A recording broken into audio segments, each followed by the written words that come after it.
Imagine buying a cheap umbrella right before a Category 5 hurricane. Right. But you aren't buying it because you actually need to stay dry. Okay, so why are you buying it? You're buying it so you can sit out in your yard with like a notebook in hand and meticulously document the exact millisecond the wind snaps the frame. Oh, wow. That is a very specific kind of observation. It really is. And that is the exact level of controlled botanical sadism, and deep scientific curiosity that we are looking at today. So welcome to this deep dive. Glad to be here. Today we are opening up a highly specific and highly personal excerpt from a gardening journal. And honestly, the title alone tells you everything about the author's relentless methodology. Yeah, it really does. It is titled Notes on Gardening, Part 925. Which is just, that number in parentheses is the detail that anchors everything we are about to discuss today. Right, because you don't just accidentally get to Part 925. Yeah, exactly. Reaching Part 925 of a journal doesn't happen by accident. It indicates a massive timeline of observation and failure and recalibration and just immense patience. For sure. And the entry we are looking at was published on June 14th, 2026 by an author who simply goes by the name Ang. Right. And our mission today is to take this relatively brief journal entry and use it as a lens. A lens to look at what exactly? Well, to explore the physical, macroscopic, and microscopic adaptations of a single plant, specifically the Mussaenda Red Dona Luz. Okay, so the Mussaenda Red Dona Luz, and Ang has purchased this plant to run a very specific experiment, right? Yes. And for you listening, we are going to slow way down today. We're putting on our botanical detective hats. Exactly. We are going to look past the terracotta and the potting soil and look straight into the engineering of survival. I love that. Because testing a plant against extreme weather requires setting strict parameters, and Ang's parameters are just brutally rigid. They are. Ang admits right at the top of the entry that the Mussaenda Red Dona Luz is not even their preferred plant species. Yeah, that stood out to me immediately. Like, if you were going to dedicate time and resources to observing something, you usually pick something you love. Right, like a prized heirloom tomato or maybe a rare orchid. Exactly. But Ang buys 2 specimens of this plant strictly because they were available at an affordable price. Which means they are purely test subject. You're right. They're expendable. Yeah. And Ang specifically notes the goal is evaluation ahead of the impending heat wave season. Yeah, the dreaded heat wave season. And the core of this evaluation rests on one massive constraint. Ang plans to grow it merely as a potted plant, not outdoors in the ground. Which changes everything. Right. And Ang wants to see if it can, quote, bloom prolifically under these conditions. I've been thinking about the physics of that. Growing a plant in the ground gives it a massive advantage. Right? Oh, absolutely. It has the entire earth as a thermal sink. But a pot is an entirely different ecosystem. It's like... A pot is essentially an isolated, elevated island. When a plant is in the ground, the top inch of soil might get baked by the sun, but the roots can dive deeper into cooler, insulated earth to find moisture. The ground basically regulates the temperature. Right, it's like a basement in the summer. Always a bit cooler. Exactly. A pot, however, is exposed to the ambient air on all sides. So when that heat wave hits the ambient air, heats the plastic or the terracotta from 360 degrees. Oh man, so the soil inside just bakes. It bakes. The roots are trapped against the hot interior walls of the container with nowhere to go. So the evaporation rate must just skyrocket. It does. It goes off the charts. And the soil volume is heavily restricted, meaning the water bank the plant can actually draw from, it's tiny. And it's being drained from every possible angle. Yeah. It's really a worst-case scenario for the roots. It's a gladiator arena. Ang is throwing this affordable, unpreferred little plant into a terracotta coliseum to face off against the heat wave. That's a great way to put it. But Ang doesn't just want it to survive. Ang wants to know if it's feasible for this potted plant to actually bloom prolifically. Which borders on asking the impossible right. It really does. We need to look at plant energy economics here. Okay, break that down for me. Well, making flowers, producing nectar, generating massive visual displays, these are incredibly expensive biological processes. They cost a lot of energy. Exactly. When a plant experiences severe environmental stress, like a root-baking heat wave, its immediate evolutionary response is to trigger survival mode. So it just shuts down. Right. It will shut down all non-essential functions to conserve water and energy. It drops the luxuries. It drops the luxuries completely. Yeah. And blooming is the ultimate luxury. So just staying alive is the main goal. Right. Getting a plant to simply stay green and alive in an isolated pot during a heat wave is a baseline achievement. demanding that it expends precious limited resources to put on a prolific reproductive display under those exact same conditions is the ultimate botanical stress test. It's asking so much. And Ang has obtained these samples before the heatwave season specifically to establish a baseline, like a control group. Right, they are staging a dress rehearsal for disaster. Yeah. I want you, the listener, to consider the psychology behind this for a second. Because we've all likely done something similar in our own lives. No, for sure. Taking on a low-stakes, affordable project just to test our capabilities or the viability of an idea before a high-pressure situation. Like buying cheap lumber. Yes, exactly. Like buying cheap pine to test a complex carpentry joint before you start cutting into the really expensive oak. Right, you want to make your mistakes where it doesn't cost you. Exactly. There is a very relatable human practicality to setting up a low-cost experiment to prepare for chaotic events. But to understand if Ang's strict parameters can actually be met, if this plant can maintain its luxury display, we need to examine what a bloom actually looks like on the Mussaenda Red Dona Luz. Because Ang's journal points out a massive visual deception here. A deception. Okay, I love where this is going. Yeah, the deception is honestly the defining characteristic of this plant. Ang notes that if you look at photos of the Mussaenda Red, you immediately notice a quite large, vibrant red structure. Right, the red part that looks like the flower. Exactly, but Ang clarifies that this massive red display is actually a bract. The true flower is actually tiny and white, and it's sitting quietly right in the center. I found this so fascinating. It's like a massive, glowing neon billboard towering over a highway. Yeah. Right? But it's pointing down to a tiny single-table restaurant. That is a perfect analogy. The billboard is what catches your eye from miles away. Yeah. But the actual biological business is happening in that microscopic white center. Yes, the real work happens in the tiny restaurant. So what structurally is a bract if it's not a petal? I mean, it looks like a petal. Botanically speaking, a bract is actually a modified leaf. A leaf? Wait, really? Yeah. Evolutionarily, the plant realized that producing massive, delicate, energy-intensive petals was inefficient, so it adapted its leaves instead. That's incredibly smart. It is. It pumps these specific leaves full of vibrant red pigment to scream out to pollinators, basically signaling that there is nectar available. It acts as a massive visual draw. But it's a fake out. Exactly.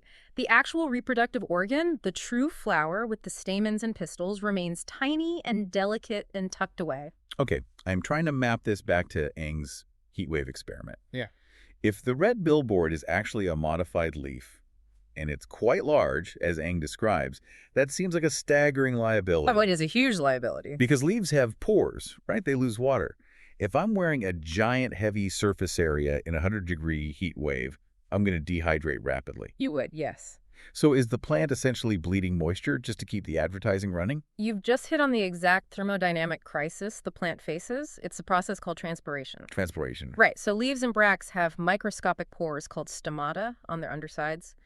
To pull water up from the roots, the plant actually has to let water vapor evaporate out of these pores. Wait, so it has to lose water to gain water? Exactly. It creates a vacuum effect, pulling water up the stem. Like drinking through a straw. Precisely the mechanism. Yeah. But in a massive heat wave, the dry air and high temperatures increase that evaporation rate exponentially. Because the air is so dry, it just sucks the moisture out faster. Exactly. And the massive surface area of those vibrant red bracts means more stomata are exposed, leading to rapid water loss. Wow. So the plant is caught in a brutal evolutionary bind. It really is. It needs the large, vibrant bracts to attract pollinators, but those very same structures make it incredibly vulnerable to the blazing sun and the dry air. And remember, the restricted water bank in the pot.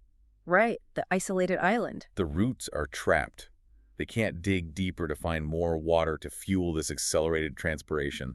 The straw is basically sucking the glass dry. Which is exactly why this experiment is so stressful. So when Ang states they want to evaluate if it can bloom prolifically, Ang is actually watching to see how the plant manages this specific fluid dynamics crisis. Yes. Will it abandon the billboard? Right.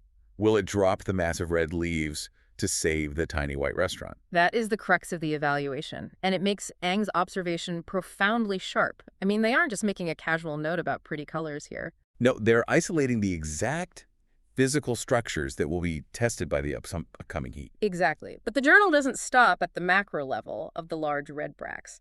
Aang actually zooms the microscope in significantly closer. Right, zooming way in to look at the exact intersection where the massive red bracts meet the tiny white true flower.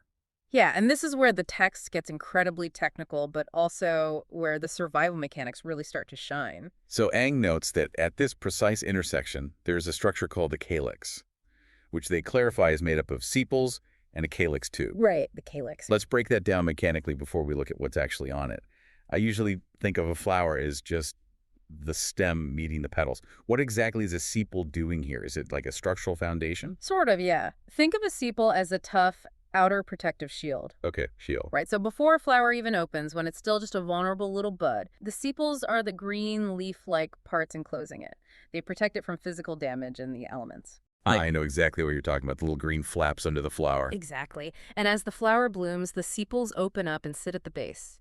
In the case of the Mussaenda Red, these sepals actually fuse together at their edges to form a continuous ring or cup. And that is the calyx tube Aang mentions. You got it. That's the calyx tube. It's almost like a botanical moat or a reinforced cradle holding the reproductive center. A reinforced cradle is a great way to look at it. It is the critical junction. It supports the true white flower and connects to the energy-intensive red bracts. And here is the detail that Aang highlights, which honestly completely reframes the plant's defense system for me. You fuzz right. Yes. Aang notes that this specific area, the calyx and the calyx tube, is fuzzy. It is hairy. It's covered in these microscopic structures called trichomes. Trichomes, yes. And Aang explicitly outlines their purpose in the journal. They provide protection from pests, water retention, and shielding. Which is a lot of jobs for tiny hairs to do. It is. And I spent a long time trying to figure out the physics of this, because my human brain says, well, if I put on a fuzzy sweater in 100-degree heat, I am going to overheat and collapse. Right. You'd be miserable. The plant is clearly not doing this to stay warm. So are these hairs casting microscopic shade? Or are they creating some sort of localized microclimate to trap humidity? They're actually doing both, and it is an absolute masterclass in managing what fluid dynamics experts call the boundary layer. The boundary layer. Okay, let's talk about the shielding first. Right, so without those trichomes, the intense solar radiation of the heat wave would hit the epidermis of the calyx directly, basically baking the tissue. Just frying it. Exactly. Ah. But millions of tiny hairs create a physical barrier. They reflect a portion of the sunlight and cast microscopic shadows. So it is literally a billion tiny umbrellas creating a microlayer of shade directly over the skin of the plant. Yes! It's breaking the direct line of sight from the sun. That is wild. Okay, so that handles the radiant heat. But what about the dry, hot wind that strips moisture away? How does hair help with water retention? Well, that brings us to the boundary layer. Right, the boundary layer. How does that work? Okay, so whenever air flows over a solid object, the friction causes the air immediately touching the surface to slow down almost to a standstill. Like wind dragging against the ground. Exactly. That thin layer of still air is the boundary layer. When a plant transpires and loses a bit of water vapor, that moisture basically hangs out in the boundary layer, creating a tiny, humid microclimate right against the plant's skin. I see where this is going. If a strong, dry heat wave wind blows across a smooth stem, it just rips that humid boundary layer right off. Right, it blows it away and the plant dries out. But the trichomes change the aerodynamics completely. Yes. The hairs extend outward, creating this dense physical thicket. So when the dry heat wave wind hits the calyx, it doesn't actually hit the skin of the plant? No, it hits the tops of the trichomes and skims right over. The wind cannot easily penetrate the fuzzy layer. Oh, wow. As a result, the humid air trapped beneath the hairs right against the epidermis remains completely undisturbed. It's perfectly safe down there. That is staggeringly elegant engineering. It really is. The plant has essentially built its own atmospheric containment suit. It traps the humidity it breathes out so the dry air can't steal it. Exactly. And it's doing this precisely at the most vulnerable structural point, the calyx tube. The junction where the massive water-bleeding red bracts connect to the delicate reproductive flower. Yes. If that specific intersection dries out and fails, the whole operation collapses. The billboard falls and the restaurant closes. Exactly. The plant knows that this real estate is the most valuable inch of its entire structure. Which also explains the pest protection Aang mentions, right? Right, because tiny insects, looking to sap the plant's nutrients, often target these exact nutrient-rich junctions. But trying to chew through a dense forest of stiff hairs must be awful. It's exhausting. Sometimes the trichomes are even chemically defended, so for a micropest, it's just a nightmare. The fuzz is literally a physical barricade, a sunshade, and a humidity trap all in one. It's a miracle of nature, really. I just want to pause and connect this back to how we observe our own surroundings. It is so incredibly easy to walk past a potted plant, maybe absentmindedly brush your finger against a stem, feel a little bit of fuzz, and think absolutely nothing of it. We do it all the time. But Eng's journal entry forces us to recognize that the smallest, most easily overlooked textures are often highly sophisticated life-saving defense mechanisms. Right. It's the invisible physics of a tiny hair that dictates whether an organism survives extreme pressure. And that observation is the true value of Eng's 925-part journal. It demands that we look at a plant not as a static piece of decoration, but as a dynamic machine constantly calculating resource allocation, fluid dynamics, and solar shielding. Yes. Eng sees the bracts for the liability they are, sees the true flower for the vulnerability it represents, and recognizes the life-saving engineering of a fuzzy calyx. It has been such a fascinating progression. I mean, we started with a gardener who picked up a cheap, unpreferred plant just to use it as a stress test subject in an isolated terracotta pot. Right. But by pushing past the superficial, that completely mundane purchase revealed an evolutionary high-wire act. Giant red visual decoys, massive transpiration risks, and an incredible microscopic world of boundary layer thermodynamics via trichomes. It proves that you do not need exotic, rare subjects to uncover profound scientific complexity. You really don't. The mechanisms of survival and adaptation are operating at maximum capacity in the cheapest pot on the patio, provided you actually have the patience to evaluate them. Which brings us to how Eng signs off this specific journal entry. After detailing all of this, Eng writes a wonderfully simple, patient line. Oh, I love this line. Quote, "Let's see how this plant unfolds in the coming moons." The coming moons. It is a vital reminder of the tempo of the natural world. It really is. You can analyze the trichomes, you can calculate the transpiration rates, and you can understand the physics of the boundary layer. But ultimately, the scientific method requires you to step back, surrender your control, and let the elements run their course. You have to let the heat wave hit and let time do the work. Exactly. It is the perfect, quiet cliffhanger for part 925 of a life's work. But before we wrap up this deep dive, I want to leave you, our listener, with a final thought to mull over. Always a good idea. And it builds on everything we've just uncovered about Eng's methodology. C. Eng did not wait for the perfect prized heirloom flower to start observing the world deeply. They used a cheap, disposable plant that wasn't even their first choice. The rigor of the observation was entirely independent of the value of the subject. And that is the true takeaway. Curiosity does not require expensive, pristine, or preferred subjects. We spend so much time waiting for the perfect moment or the ideal material to engage deeply with our hobbies, our work, or even our environment. We really do. We hold out for the best stuff. But the deepest complexities of survival architecture and physics are happening in the most ordinary, overlooked spaces right now. So what mundane, unpreferred things in your own life are quietly executing brilliant layers of complexity, just waiting for you to bother to look a little closer? Such a great question. You don't need a rare orchid to understand the mechanics of survival. You just need to be willing to document the cheap umbrella when the storm hits. Thank you so much for putting on your botanical detective hats and joining us for this deep dive. We will catch you next time.